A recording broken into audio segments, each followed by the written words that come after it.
Hi everyone, welcome back. Today we're going to be creating a really fun set. We're going to be utilizing some dip powders and then we are going to be incorporating some really easy nail art. We are going to be making a set of press-ons on the shape medium almond. And then to start out with today, we are going to use dip liquids. And the first color we're going to start off with is called Spade. This is such a beautiful neutral color. I like because it has a little bit of a peachy hint of peachiness to it, but overall it's so beautiful. It's a solid, so it does not have any shimmer or anything like that in it. It's beautiful. It's a great staple color. Overall, all three colors that we're using today are great staple must-have colors. And I figured this color palette, we are heading into, well, we're into February, and I just felt like if you aren't really into Valentine's Day, but still wanted to pull in a pop of red, this is a good option for a little bit of nail inspo. Plus, you're going to see three beautiful colors in action and then some really fun nail art. So you kind of have best of both worlds today. So for this first color right here, you can see we have gorgeous coverage, and I'm just making sure everything is pressed down before we go ahead and dust off and then go ahead and build up this color. I will say when the dip base is touching this over that first coat, it's really beautiful. You kind of have just like this light milky peach color just with one coat. I feel like this would be really beautiful on its own, just like this, and then just finish up with like a gel top coat for like that glossy finish. I felt like this color is really beautiful. This is going to be a good color just to have in your collection alone. Today we're going to be adding some other elements to this nail, but I just think if you really like a neutral look, this is going to be a good color because it has a little bit of warmth to it as well with that little bit of peachy undertone. And I feel like this is a good spring color. You could pair it with some really light pinks and then do some really fun like floral kind of nail art to that. That would be really beautiful as well. So you will notice throughout this process, since it is a press-on set, I'm going to spend time making sure everything is laying super flat before we go ahead and dust off because I really want to keep the shape of the nail. So right here, I'm just looking at this coverage. I'm loving what it looks like. It's not patchy. It doesn't show any like white specks in it. Sometimes when you're working with a lighter color like this, it can have a lot of white specks in it. This is a beautiful fine milled powder and the coverage is everything. So we're going in and we're going to apply this to another nail, and I'm doing a very, very, very thin layer of dip base over the entire nail. The thinner you can get it, the better, because it's going to help keep the shape of that nail and it's going to help reduce bulk. I say that every time. That is my biggest thing to take away from making press-ons, or even if you're not making a set of press-ons and you're doing this set on your own nails, the thinner the layers you can do, the better it's going to be because it's really going to help reduce that bulk. So right now, right at that tip there, I'm just making sure I'm going to focus on the tip and the sidewalls mainly because that's really what can kind of take away from the shape when you're building up each layer. And again, I'm just admiring this beautiful coverage that we have going on. I'm actually really shocked by this, and this might be my new go-to color because I like a color just like this. Like, look what it looks like with one coat. It's soft, it's beautiful, it's delicate. I like this kind of color for a base color to implement like any nail art versus like a milky white or like that harsh white. This is more of like a subtle, just delicate color. And the best part about these powders is that they work great with the gel method or the dip liquids like we're doing right now. All right, so enough chit chat. Let's finish up this nail. We're gonna dive into that beautiful red, and then I'm gonna pop back in just a little bit. Trees aren't green, the ocean is gray, sky is a vague blue, come my way. My room is a mess, it could use a hand. My favorite TV shows are capturing. I know I must get it right, must get back in the fight. This can't be a surprise, I think I'll let it slide. I'm sleepwalking through all of my problems, I know I can't make it through every night.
break. Maybe that's why I fade into this bitter taste.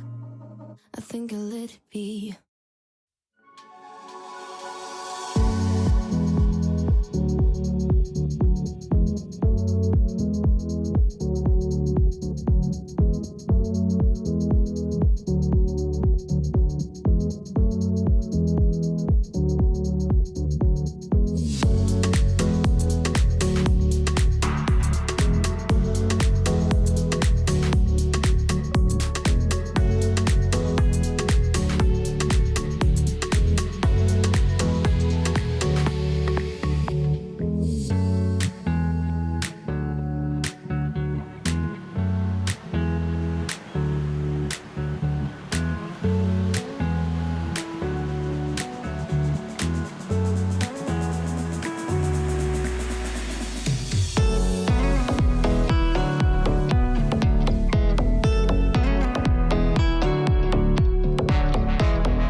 All right, now we're going to incorporate some really easy nail art. We're going to start off with a firm eyeshadow brush. The firmer the brush, the better it's going to work for the scrubbing effect. And we're going to go ahead and dip that brush right into the powder, and we're just going to start scrubbing that powder onto the sides of the nail. And I just want a very light color wash, but you can go ahead and build up this intensity and have it as bright as you want by just going in and repeating this step in the same area. You're just going to go ahead and dip that brush into the powder and then continue scrubbing it into the nail to just really bring up that intensity of the color. So we're going to end up working this design over the entire nail all the way around to create like a halo glow effect. This is really fun because you can do this with so many different colors. As long as you have a light background, you can incorporate some really fun neons for summer. You can also do darker colors. Options are endless, right? Especially when you're doing your nails at home. But overall, this is just a really fun way to just add a little bit more touch of color. And then I went ahead and with a bigger brush and just brushed away all that extra powder just to kind of see if there was any areas that looked a little bit dull, if I needed to add more color to a certain area. Now's the time that I can see that once I brush everything away. But we're going to go ahead and just work this design around the whole entire nail and just create like this halo glow effect. Definitely trust the process. It's also a little bit messy. You can see here I have powder on my desk and I have it on my hand here, but it's definitely worth it. It creates a really fun design. And again, if you wanted to build up this color even more, just continue adding more pigment to that area just to build up that intensity. And if you don't want to use dip powders, you could use pressed pigments for this. That would also give you a really awesome, just full impact color. So I just wanted to touch up some areas just to make them a little bit brighter. And then we're gonna go in again with the lighter color in just a minute here, just to kind of clean up the middle to give it more of like an airbrush effect. So we're dusting off. I'm liking where everything is right now. And now we're gonna go in with that lighter color just to clean everything up in the middle and just kind of give everything more of like that radiant effect to kind of have the colors more flowing together. I'm just going to scrub some of that lighter color in the middle just to clean everything up. We're going to dust off here, and then there is an area right on the tip there that I just want to go ahead and hit it with that red just to bring up that intensity just a little bit more. But this is what we're working with, and I already love how it looks. Now I wanted it to kind of just like flow a little bit more together, kind of more of like an airbrush effect. So I'm just going to lightly buff it just a little bit on certain areas, not too hard because I don't want to take away any of that pigment. And now we're going to move on to the next nail. So this time I wanted to focus it right in the middle of the nail to give it that radiant effect. So that's what we're doing with this one, but so many different ways and different designs you can do with this method as long as you have that light base and you have a bright color. And if you are doing the gel method, you still can create this look. All you need to do is apply a layer of matte top coat, cure for 60 seconds, and then start your scrub design. That's what's going to work best if you are utilizing that gel method. All right, so I'm just building up this color a little bit more. I will say less is more when it comes to this step right here. If you're focusing on the design in the middle, you want very minimal product on your brush, because if you have too much powder on your brush, what's going to happen is that powder is going to get everywhere on the entire nail, and then you're going to have it on areas that you don't want. So just really make sure you're taking your time, and the less powder that you have on that brush, the better it's going to be for that middle nail design. So now I'm going to go ahead and I want to put more of that lighter powder on those areas just to have the lines kind of flow together so it doesn't look so harsh. So I'm just going to go ahead and just scrub some of that lighter powder on, and we are done with this nail. I really like how it looks. I'm just going to go back in and hit it with that red just a little bit more, but overall I really liked how this looks. It does take a little bit of time just because it's based on how vibrant you want that middle to be. Now before we get into that glitter, I'm just going to go ahead and clean up the brushes. This little thing right here is from Dollar Tree. It's in the makeup section, and it's to clean up your makeup brushes, and it works great when you're cleaning up your nail brushes. Definitely grab one next time you're at Dollar Tree. You just swirl around your brush and then it just completely cleans off your brush. Now we're going to go ahead and activate the nails before we move on to the glitter, just to make sure we are keeping these nails pure. I do not want any added extra sparkle to these. I want to keep them just like this. I went ahead and activated the light color first, and now I'm going to go ahead and activate the red just to make sure we're keeping those light nails as pure as possible and not cross-contaminating them and keeping them true to color. Now we're going to go in with a glitter. We're going to create a sugared nail. I'm going to go in with a very thin layer of that gel base. I start right below the cuticle line and work that product all the way up the nail, a very thin layer, and I did not cure. And we're going directly into this beautiful glitter. We're going to tap off, and then we have the perfect sugar glitter nail. So the next step would be to just make sure you're pressing everything down, because once you cure this nail, this is how everything is going to stay. So the flatter you can get everything is going to help reduce texture, because this is going to feel a little bit rougher. It's not going to be as smooth and sleek as it would feel if you had a layer of gel top coat over it, because I want that sugary effect. So all we're going to do is just press everything down. Once everything is good, we're going to stick it in the lamp and cure for a full 60 seconds, and then we have the perfect sugared nail, and this nail is completely done. You don't want to do any activator, because the activator will go ahead and melt all those glitters in place, and then you won't have like this beautiful sugar effect. And then also before we cure, I'm going to take an orange wood stick and just make sure we're cleaning up any loose glitters that may be underneath side of that nail, so we have a smooth transition when it comes to applying the press on to our natural nail. And then just make sure everything is again pressed down after you clean everything up, pop it in the lamp, and you are good to go. So that is how I make my sugar nails. I've never ran into any issues. It feels a little bit rough at first, but as you wear them, that texture does fade away. Now that we cured, I'm going to give this nail a good scrub with a stiff nail brush just to brush away any of those loose glitters. And then we're just going to clean up the underneath side of that nail, just do a little reshaping, and that's all I'm doing for the filing and buffing for this sugared nail. And then I'm going to go back in with that stiff brush. So that is it. So we have the sugar nail all completed. Very easy.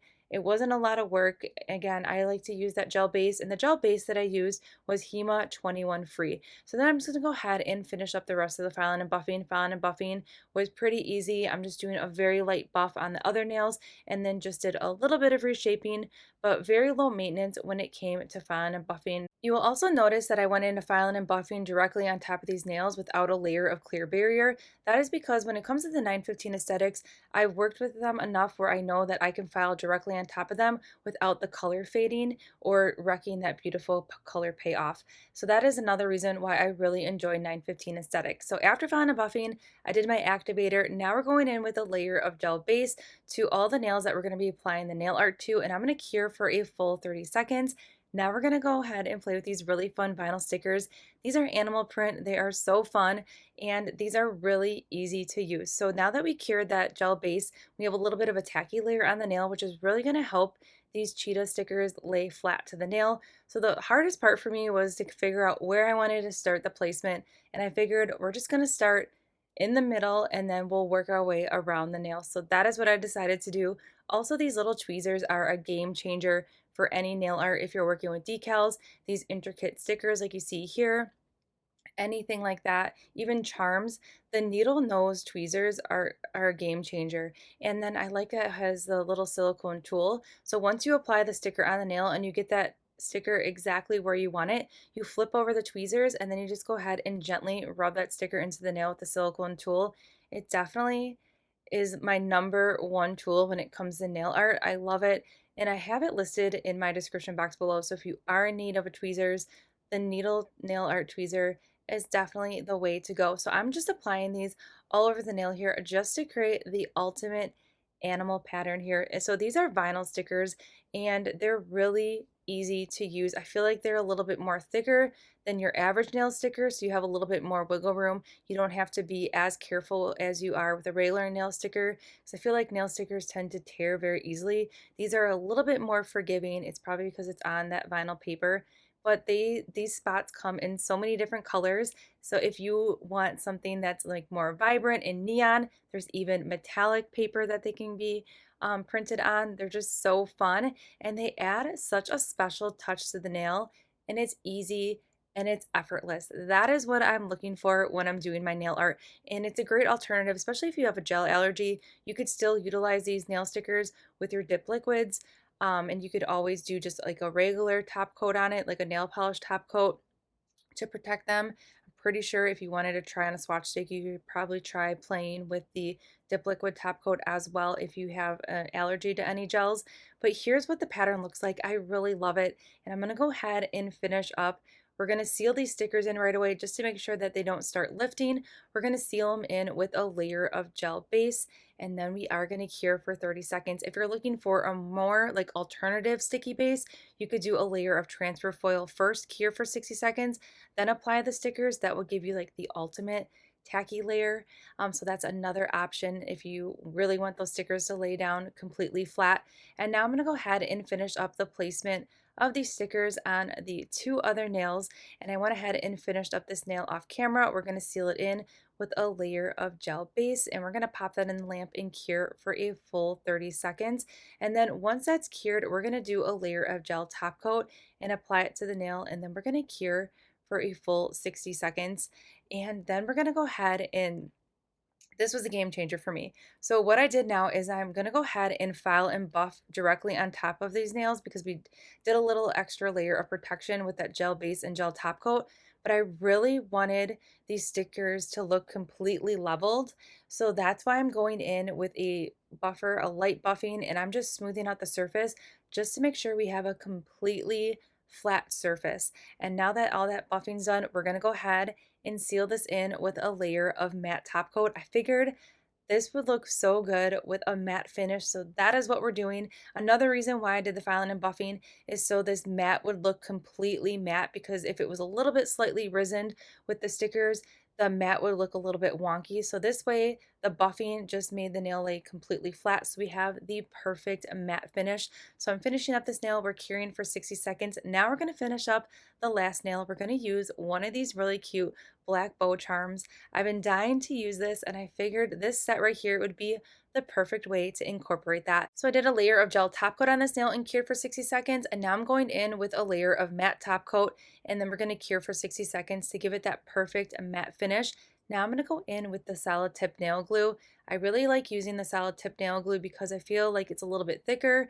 For me, it's not as runny as your traditional like gem nail glue. Also, the gem nail or the rhinestone nail glue has like a really overbearing scent that it smells like a really strong chemical, and this does not. So I rather use this than like something that smells super strong. So this is what works best for me, the solid tip nail glue. I just put a little dot on there, and then it just place the gem exactly where I want it and just move it around, and then we are good to go. I feel like this solid tip nail glue also prevents that gem from sliding around. So we have the perfect placement, and then once I have it exactly where I want it, I'm just going to clean up some of that nail glue, and then we're going to go ahead and stick that in the lamp for 60 seconds. And here's the finished set. I love this so much. The colors, the animal print, we have this velvety matte top coat sealing all these beautiful colors together, and then we have our sugared nail, and then we can't forget the bow charm, but everything went so well together. I definitely like how this looks with a little bit of buffing after you apply those stickers. Before we went in with the matte top coat, I just feel like it just made everything very smooth and just tied the whole look together. Alright, so everything that was used in today's video can be found in that description box below. Don't forget to subscribe, give this video a thumbs up, and I'll see you all in the next one.